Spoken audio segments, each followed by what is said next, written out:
बांग्लादेश में अल्पसंख्यक हिंदू समुदाय पर हो रहे हमलों का सिलसिला थमने का नाम नहीं ले रहा। ताजा मामला निरसिंदी जिले के पलाश उप जिले से सामने आया है, जहां पर 4 सिंदूर बाजार में किराने की दुकान चलाने वाले मणि चक्रवर्ती की चाकू घोंपकर हत्या कर दी गई। इससे पहले एक 40 साल की महिला से गैंगरेप कर हत्या कर दी गई। भारत में हिंदूवादी संगठन इस मामले पर बांग्लादेश सरकार से नाराज हैं।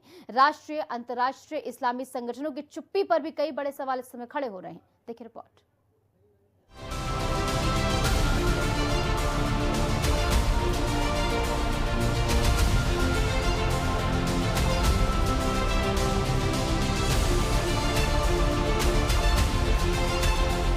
सोमवार रात मणि चक्रवर्ती अपनी दुकान पर मौजूद थे, तभी अज्ञात हमलावरों ने उन पर हमला कर दिया। गंभीर रूप से घायल मणि चक्रवर्ती को स्थानीय लोग अस्पताल ले गए, लेकिन इलाज के दौरान उनकी मौत हो गई। हमलावरों की पहचान अब तक नहीं हो पाई है।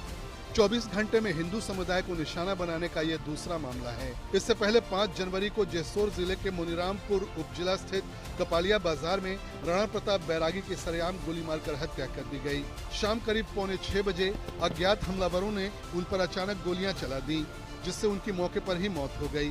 विश्व हिंदू परिषद के नेता कार्रवाई की मांग कर रहे हैं। दुनिया के दादा छोटी छोटी बातों को लेकर के तो एयर स्ट्राइक कर देते हैं, लेकिन यहाँ जब हिंदुओं की नृशंस हत्याएं होती हैं तो पूरी तरह से चुप्पी साध जाते हैं। आखिरकार वो ममदानी क्यों नहीं बोलते जो शर्जील इमाम और उमर खालिद के लिए अपनी जान न्यौछावर करते हैं, आंसू बहाते हैं। आखिरकार वो अमेरिका को सेनेटर कहां चले गए, वो उनकी संवेदना क्यों मर गई। आखिरकार जितने भी बांग्लादेश के बाहर भी जो इस्लामिक तंजीमें हैं, भारत की तंजीमों की बात करो, इतने बड़े बड़े मुसलमानों के संगठन हैं, लेकिन किसी के मुंह में से एक शब्द नहीं निकला कि इस्लाम सम्मत नहीं है ये, और ऊपर से कहते हैं इस्लाम शांति का धर्म है। वहां लगातार लोग मारे जा रहे हैं, यातना दे के मारे जा रहे हैं, कैमरों के सामने हजारों की भीड़ के द्वारा। मैं प्रतीक्षा कर रहा हूं कि भारत के मुसलमान इस पर प्रतिक्रिया देंगे।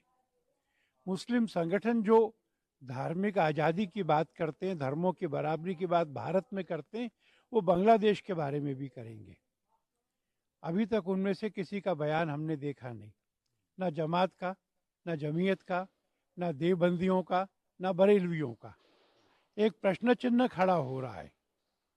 मैं समझता हूं कि विश्व भर के हिंदुओं को संगठित करने का हमारा प्रयत्न पूरी दुनिया में इन अत्याचारों का विरोध करना और पाकिस्तान और बांग्लादेश पर यह दबाव बनाना कि वो हिंदुओं की सुरक्षा के लिए व्यापक प्रबंध करे, ये आवश्यक है। मानवाधिकार संगठनों का कहना है कि शेख हसीना सरकार के जाने के बाद बांग्लादेश में कट्टरपंथी तत्व सक्रिय हुए हैं। अंतरिम सरकार के दौर में कानून व्यवस्था काफी कमजोर पड़ी है। इसका फायदा उठाकर अल्पसंख्यकों को निशाना बनाया जा रहा है। दिसंबर 2025 से जनवरी 2026 के बीच दीपू चंद्र दास, बजेंद्र विश्वास, अमृत मंडल, खोकोन दास समेत कई हिंदुओं की हत्या की घटनाएं सामने आ चुकी हैं। साधु संत महंत भी इस मामले में सरकार से हस्तक्षेप की मांग कर रहे हैं। सरकार कब तक चुप बैठे रहेगी? आप सुरक्षा प्रदान करिए, बॉर्डर खोल दीजिए, वहाँ के हिंदुओं को भारत में शिफ्ट करने का काम करिए और बांग्लादेश को भारत में विलय करने का काम करिए। अब चुप्पी साधने से, बैठने से काम नहीं चलेगा। जो बांग्लादेश में घटना घट रहा है वो दिन दूर नहीं है। जब तक हमारा देश में जो है कानून सशक्त नहीं होगा, हिंदू संगठित नहीं होंगे, तो भारत में भी उस प्रकार की घटना होगा।